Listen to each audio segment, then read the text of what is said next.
Bom, iniciando as linhas de referência, eu vou começar pelas linhas verticais, com o paciente olhando para mim. Eu identifico aqui a linha da pupila e traço uma linha vertical. Ó, aqui eu já tenho noção da testa, do ponto glabela até o tríquio. Tríquio é aqui onde começa, onde inicia o couro cabeludo, e a glabela é esse ponto que fica aqui entre as sobrancelhas. Então eu já tenho duas linhas de referência. Abaixa um pouquinho o queixo. Faz cara de susto, joia. Quando o paciente faz cara de susto, eu consigo identificar, olha, o ponto de arqueamento. Pode relaxar, por favor? E aí eu levanto essa linha vertical. Muito interessante que ela pode ser junta ou afastada, e isso cada paciente tem uma dinâmica diferente, né? É a individualidade que a gente fala de cada um. Abaixa um pouquinho. Gente, olha, uma testa não muito curta, né? Significativa a altura dessa testa. Do ponto glabela ao ponto tríquio, a gente pega aqui metade, 50% e 50%. Eu vou levantar um pouquinho essa linha de referência aqui, para ficar numa proporção 60-40, e eu vou traçar a linha C do Cotofana. Ela é baseada num estudo que ele fez com o método dos elementos finitos, e eu posso unir essa linha aqui até a linha do arqueamento ou até a linha da pupila. Essa é a minha limitação lateral. Eu vou falar um pouquinho aqui, antes de fazer o resto dos traçados, da zona de segurança. Eu tenho aqui, olha, se eu dividir essa sobrancelha em 3 partes, os 2/3 aqui, olha, numa altura, isso é muito importante, tá? De um dedo, olha, coloca aqui o dedo indicador. Essa aqui é a zona de segurança onde a gente não vai aplicar toxina botulínica, tá? Que aqui, olha, faz cara de bravo um pouquinho. Onde eu tenho o músculo prócero e os corrugadores, eu vou aplicar toxina. Mas relaxa um pouquinho, mas aqui não. Se vocês quiserem identificar essa região desenhando no rosto do paciente, pode fazer isso. Com o tempo isso já não é tão necessário, tá? Então essa é a zona de segurança, vira um pouquinho, aonde a gente não aplica toxina para não causar a famosa pitose de pálpebra, que é um relaxamento excessivo dessa parte do músculo frontal e que causa uma sensação de peso. Na verdade, isso aqui a gente chama de pitose de sobrancelha, né? Porque as duas juntas pesam em cima do olho, mas eu tenho a pitose de sobrancelha e a pitose de pálpebra, mesmo quando é aplicada a toxina na pálpebra do paciente. Cara de brava, vocês estão vendo aqui, pode relaxar. A dinâmica do prócero, de novo, cara de brava. Os corrugadores contraindo, pode relaxar. Então, eu evidencio aqui o corrugador, tá? Corrugador, depois a gente vai falar mais a respeito da anatomia, mas ele é robusto aqui, tá? Ele é profundo aqui nessa região. Então, olha, a minha aplicação já tá tomando forma. Eu travo aqui na linha da pupila, o famoso arqueamento da sobrancelha. Aonde eu controlo? Na linha do arqueamento. Daqui para cima, né? Eu tenho essa altura para poder determinar onde eu vou colocar esse ponto, que é o que vai definir o quanto eu vou deixar o músculo frontal solto para levantar um pouquinho a sobrancelha. A paciente em questão não gosta de uma sobrancelha muito arqueada, muito levantada, então a gente vai trabalhar, olha, nessa linha exatamente do triângulo. Abaixa um pouquinho. Eu crio um halo de dispersão do botox um pouquinho menor do que isso, que vai paralisar essa região e aqui vai ficar levemente solto para poder fazer o músculo ter algum grau de movimento, que é onde a gente dá a naturalidade da aplicação. Então, vocês estão percebendo que essa aplicação, ela toma um formato de V, a parte de maior contração, isso dito por estudos, tá? Pela própria anatomia, é essa região central que fica entre as duas linhas da pupila. Então, é aqui que a gente tem que carregar mais de toxina botulínica. Entre esse ponto e esse ponto, cabem aqui 2. A gente vai colocar mais 2 pontinhos aqui.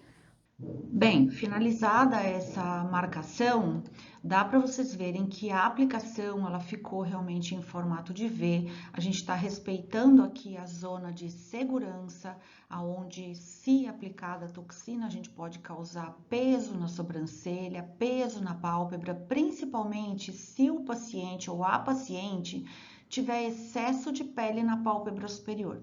Então essa já é uma outra consideração que eu quero fazer a respeito da região dos olhos.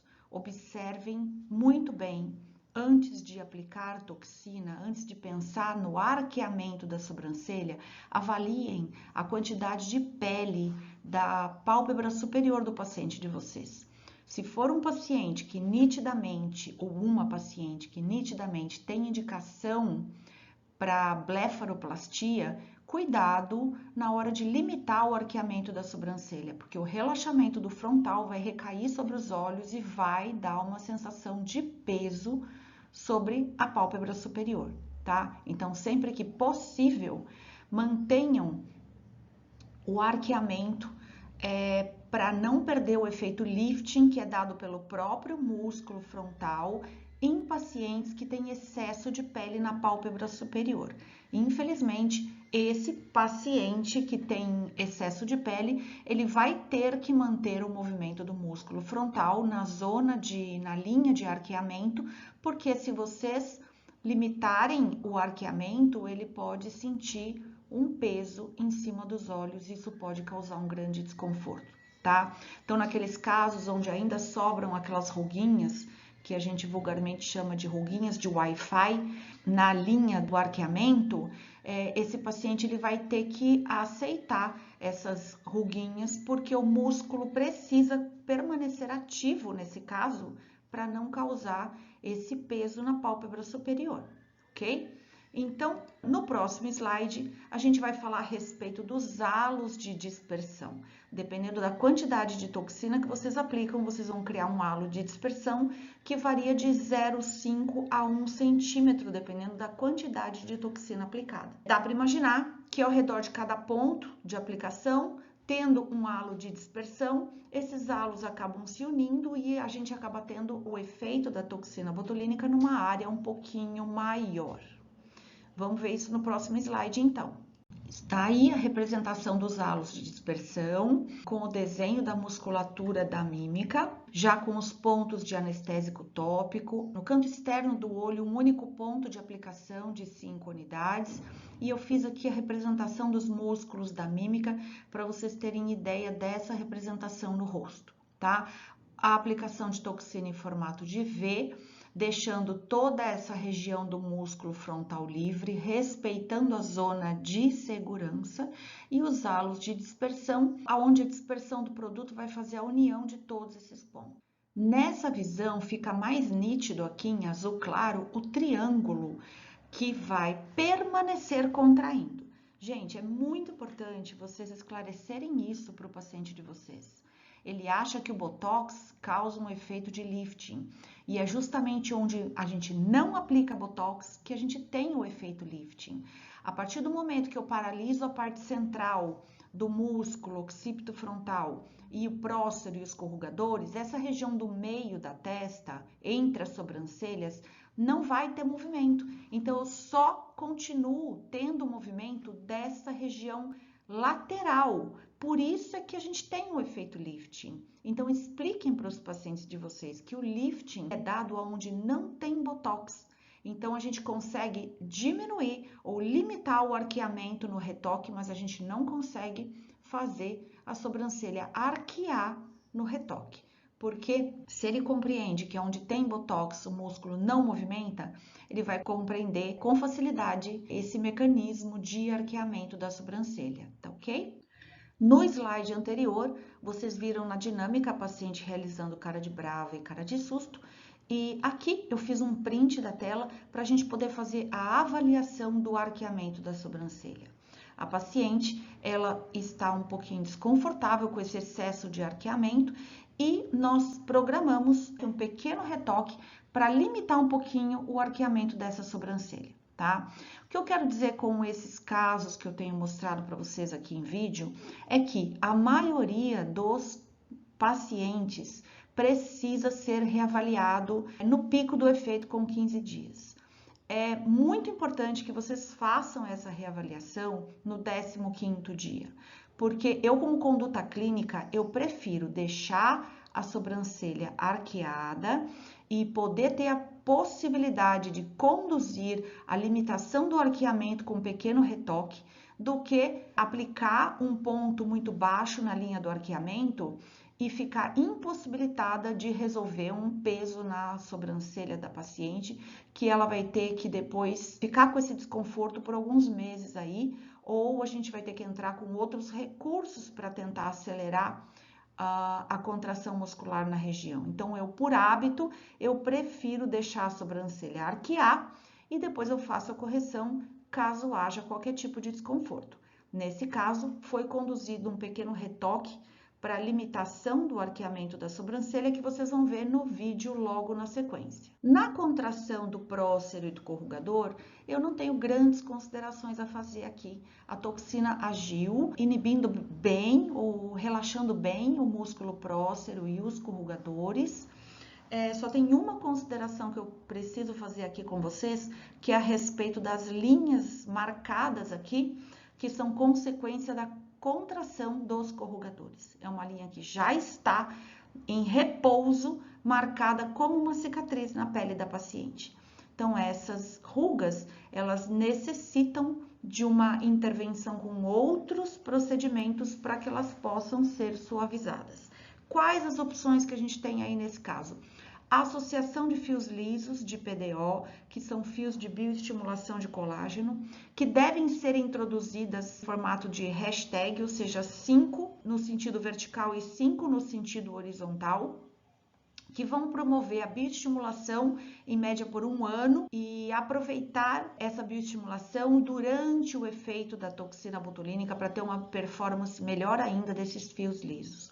Uma outra solução seria fazer o microagulhamento dessa região 1 ou 2 vezes antes da aplicação da toxina botulínica, para não ter nenhuma perda do efeito da toxina botulínica. Se o microagulhamento for feito depois da aplicação da toxina botulínica, o processo inflamatório local, ele pode sim roubar um pouquinho do efeito da toxina. Então, a minha preferência é por fazer o microagulhamento antes, e ele pode ser feito na região da queixa ou em todo o rosto, caso o paciente já goste desse procedimento, que é, na verdade, um peeling mecânico que faz renovação superficial da pele com estimulação superficial de colágeno. Então, ou um ou ambos os recursos devem ser associados aqui à aplicação de toxina botulínica para poder fazer a correção ou a suavização dessas rugas que já estão marcadas na estática do paciente. Bom, nós vamos acompanhar o pico do efeito daquela paciente que a gente fez a demonstração das marcações, tá? Ficou excelente o resultado, mas eu vou dar uma travadinha na sobrancelha no arqueamento e eu quero que vocês prestem atenção como eu faço para orientar esse retoque. Na linha do arqueamento, ó. Cara de susto. Vira um pouquinho. Eu vou delimitar a zona de segurança.